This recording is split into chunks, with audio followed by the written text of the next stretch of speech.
Look at me and don't you cry. This is all for you and I. Blinding lights take me high. We can run but we can't hide. I know you're mine. How can I ever let you go now? I see the signs. Oh, I'll be waiting, I'll be under the neon lights.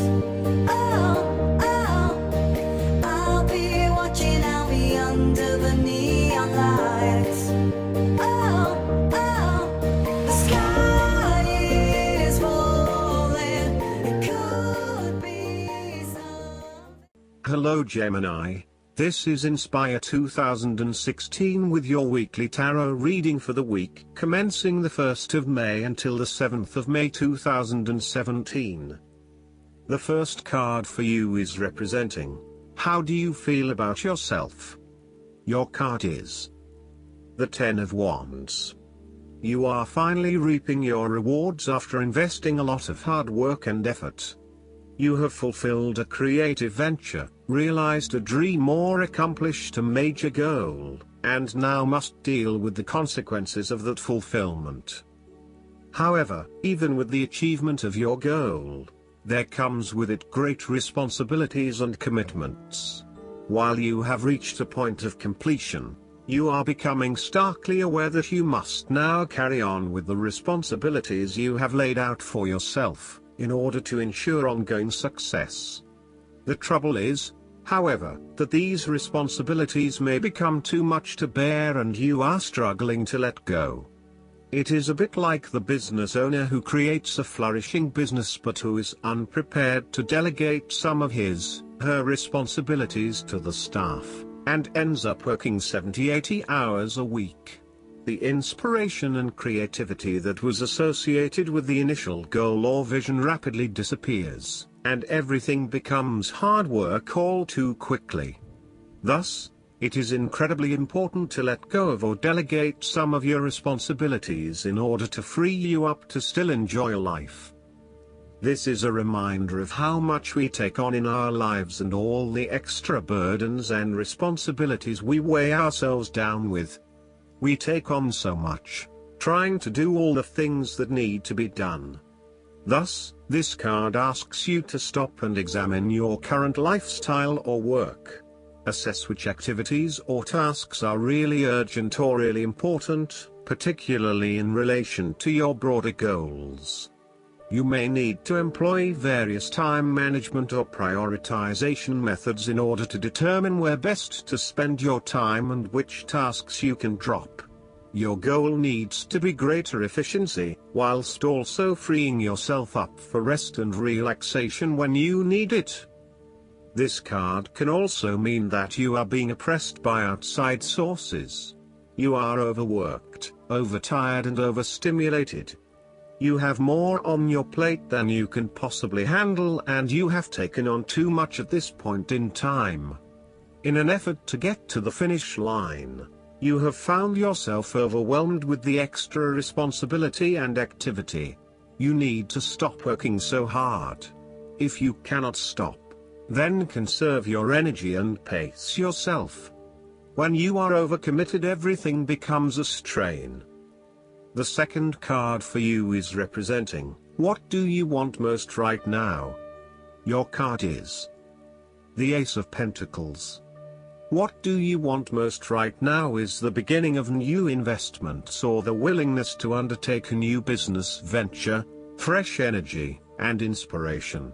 There is a feeling of prosperity, abundance and joyfully. The Ace of Pentacles is symbolic of wealth, not just in the financial sense but also in a more holistic sense. You may see new opportunities come your way to generate a new source of income, or you may be lucky enough to receive a financial gift or windfall. On a broader level, this ace indicates abundance in all areas of your life and a general feeling that you are indeed blessed and deserving of everything that comes your way.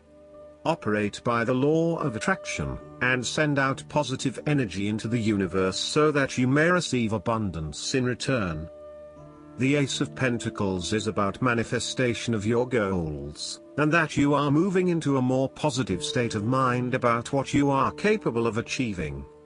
Your ideas are ready to be turned into something tangible. Figure out what will work and make it a reality.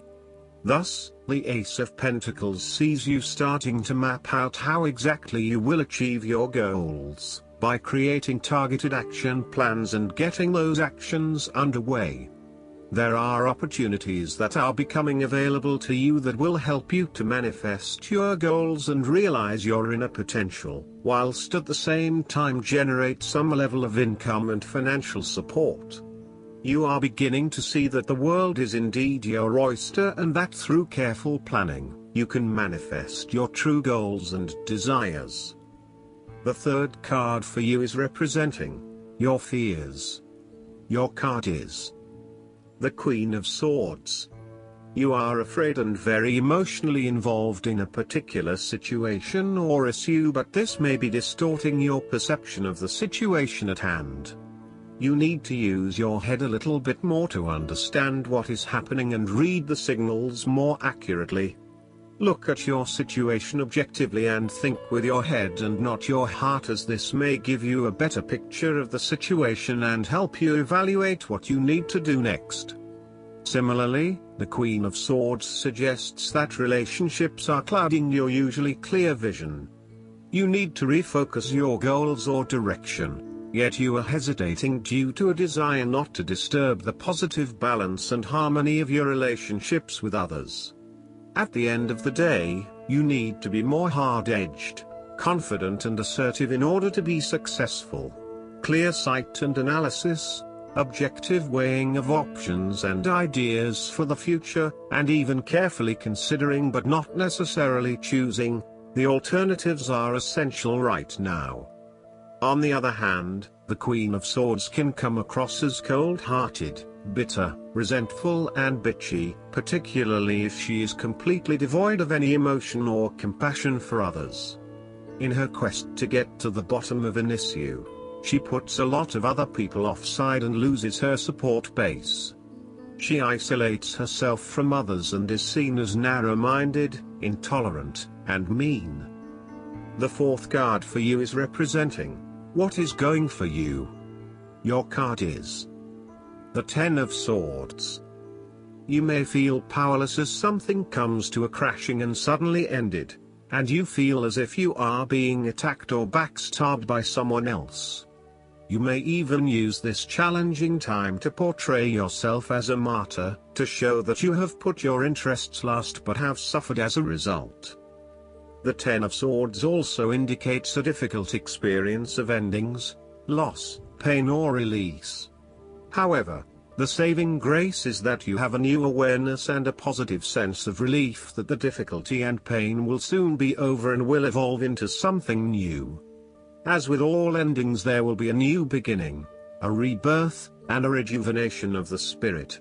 So, while this card may seem negative at first glance, it is a card of help and an indication that your troubles will not be permanent. Furthermore, this is the final moment, and no more pain will come to you from that source. It is darkest before the dawn, and as gloomy as it looks, the sun will rise again. It can only get better from here. The Ten of Swords is about letting go and accepting your current circumstances. You no longer resist change but allow it to happen, even if it causes some initial pain and hurt to you. You accept that there must be change in order to facilitate renewal, and you allow it to occur rather than fighting it. After a painful situation, it is a signal to pick yourself up off the ground and to reflect upon what happened to you and why, and what you can learn from the experience. The Ten of Swords is a sign that the pain and hurt you have endured has not gone without purpose. The positive power within you can be used to learn from your pain and draw wisdom from defeat. The fifth card for you is representing what is going against you. Your card is The Four of Pentacles. You are afraid of losing money. You are haunted by a fear of poverty that compels you to be materialistic. You are extremely defensive and self-protective materially and emotionally, fearful of opening up and trusting other people. You are very reluctant to spend money and you are keeping a very tight rein on your cash. On the flip side, you may be spending too much money and need to get a better hold of your financial resources. You have spent your time recently focused on career building and material acquisitions, rather than your relationships. This approach to life has been quite successful financially but is very limiting when it comes to connecting authentically with others. You have created a prison for your time and your energy by building up this solid wall of work and financial responsibilities, and will need to release and escape from this to some extent if you want to focus on more personal issues. The important thing to realize is that success in your career is beneficial but only to a point. You may need to examine your life and determine what you can give up, particularly in terms of effort and time put towards work and other similar activities, so that you can have more energy available for developing personal relationships. The Four of Pentacles asks you to loosen your hold on your need for security and stability and step outside your comfort zone. While it will feel a bit shaky at the start, this is an important step in your personal development.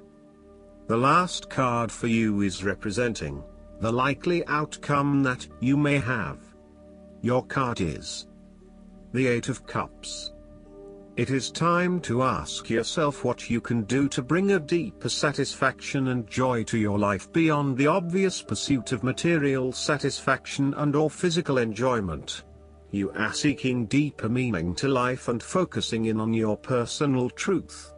You want to escape from the rat race and pursue deeper, more spiritual goals at this time. You are willing to let go of your material possessions in favor of something more meaningful. Thus, the Eight of Cups is often reflective of the start of a journey of discovery, particularly on a spiritual level. You are disappointed enough to walk away from everything you have built up so far. It could indicate a disappointment in love or dissatisfaction with material success. It could also indicate that you have overextended yourself to the point of emotional exhaustion. Even though you have already come so far, you feel that you can no longer go on and your only choice is to walk away from the situation. You feel disappointed with yourself, but you know that this is the right thing to do before you completely burn out. You may also be feeling that you are giving too much and not getting nearly enough in exchange. Last but not least, the guidance card for you is the Hobbies. How are you spending your free time, dear one? When you're going through life changes, hobbies can provide a stress outlet and meaningful foundation. Your card is guiding you to invest in these pursuits as a way to relax, learn, and enjoy yourself. You love to stay busy, and these interests bring fun into your hectic life. Hobbies can be productive, as many people turn them into careers. So, imagine that you have unlimited time, energy, and money available for a hobby. What's the first one that comes to mind?